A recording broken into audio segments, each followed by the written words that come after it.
గజేంద్ర మోక్షం మంత్రాత్రం. అంటే గజేంద్ర మోక్షం వింటే మనకి ఎలాంటి ఫలితాలు వస్తాయో తెలుసా?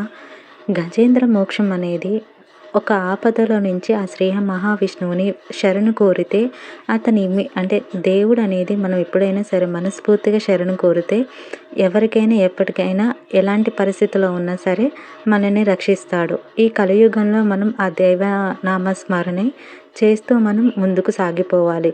అంటే ఇప్పుడు కలియుగంలో అందరూ సంసారం అనే జీవితంలో ఈత కొడుతూ సముద్రంలో దూకి దాని నుంచి బయటపడలేక సంచరిస్తూ ఉన్నారు. అంటే సంసారం అనే అడవిలో నేను నేను అంటూ తిరిగే అహంకారమే ఈ జీవితం పరమార్థం అనమాట. ఆ అహంకారం పేరే మదమే, అంటే ఏనుగు అనమాట. ఎందుకు ఒక స్టోరీ ద్వారా ఈ గజేంద్ర మోక్షం ఏర్పడింది.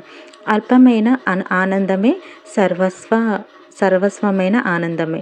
విచ్చలవిడిగా ప్రవర్తించే ఇంద్రియ భోగాలే ఆ ఏనుగు చేసే ఆగడాలన్నమాట. ఎందుకంటే ఈ అల్పమైన ఆనందమే శాశ్వతం అని, నన్ను మించిన వాడు లేదని విర్రవీగుతూ కాలాన్ని భోగాలెన్నో గడిపితే ఒకనాడు కాలం లేదా కర్మ అనే మొసలి మనల్ని చుట్టుకుంటుంది. ఎందుకంటే అప్పుడు నాది నీది నాది నాది అనుకున్నవి దూరం వెళ్ళిపోయి నీ చావుకు నిన్ను ఒంటరిగా వదిలేస్తాయి. అప్పుడు నీకు దేవుడు గుర్తొస్తారన్నంత బాధలో కూడా నేను పిలిచినా రావా, ఎందుకు రావు అంటూ నేను అనే అహం పోయేదాకా ఆయన కదలడు. ఎందుకంటే దేవుడికి మనం అహంకారం అనే దానిలో లేకుండా, మనం అనే కాకుండా నేను అనే భావన లేకుండా మనం అనే భావనలో దేవుణ్ణి శరణం కోరితే ఆయన తప్పకుండా మన కోసం తిరిగి కనువిప్పు చేస్తాడు అన్నమాట.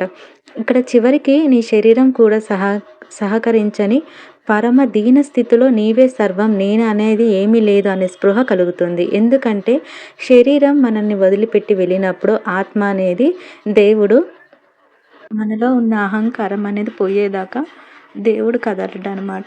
ఎందుకంటే నీవే సర్వం, నేను అనేది ఏమీ లేదని మనం ఒక స్పృహ అనేది కల్పించుకోవాలి.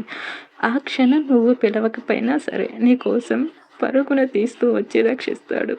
ఇదే గజేంద్ర మోక్షం యొక్క అంతరార్థం.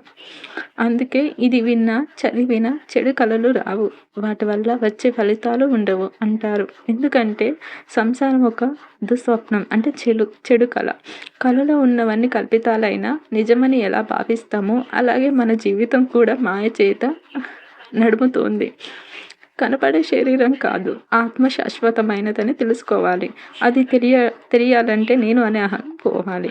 పోయిన మరుక్షణం దుస్వప్నం, అంటే ఇలాంటి కళలు మనకి గుర్తు రావు. ఎందుకంటే జన్మలు కర్మలు తొలగిపోయి శాశ్వత సత్యం నిరంతిశయ ఆనందమైన మోక్షం సిద్ధిస్తుంది.